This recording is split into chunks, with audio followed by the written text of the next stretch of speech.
കൊച്ചിയിൽ ബി.ജെ.പിയിൽ പൊട്ടിത്തെറി. ബി.ജെ.പി മുൻ സംസ്ഥാന വൈസ് പ്രസിഡന്റും കൊച്ചി കോർപ്പറേഷനിൽ തുടർച്ചയായി 32 വർഷം കൗൺസിലറുമായിരുന്ന ശ്യാമള എസ് പ്രഭു രാജിവെച്ചു. ബി.ജെ.പി നേതൃത്വവുമായുള്ള അഭിപ്രായ ഭിന്നതയെ തുടർന്നാണ് രാജി.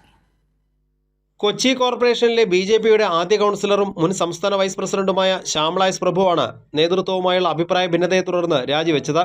തുടർച്ചയായി 32 വർഷം ചെറളായി ഡിവിഷനിലെ കൗൺസിലറായിരുന്നു ശ്യാമള. 1988 മുതൽ എല്ലാ തദ്ദേശ തെരഞ്ഞെടുപ്പിലും കൊച്ചി കോർപ്പറേഷനിലെ ബി.ജെ.പി സ്ഥാനാർത്ഥി പട്ടികയിൽ ശ്യാമള എസ് പ്രഭുവിൻ്റെ പേരുണ്ടായിരുന്നു. 2020 യുവതലമുറയ്ക്ക് വേണ്ടി മത്സരരംഗത്തു നിന്നും മാറി നിൽക്കുകയായിരുന്നു. ഇത്തവണ ശ്യാമള മത്സരിക്കാനൊരുങ്ങിയെങ്കിലും ബി.ജെ.പി നേതൃത്വം സീറ്റ് നൽകിയില്ല.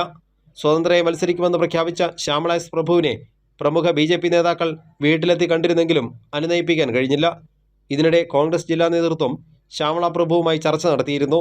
അവസാനവട്ട സ്ഥാനാർത്ഥി പട്ടിക പ്രഖ്യാപിക്കുന്നതുവരെ വനിതാ സംവരണമുള്ള ചെറളായി സീറ്റ് UDF ഒഴിച്ചിടുകയും ചെയ്തു.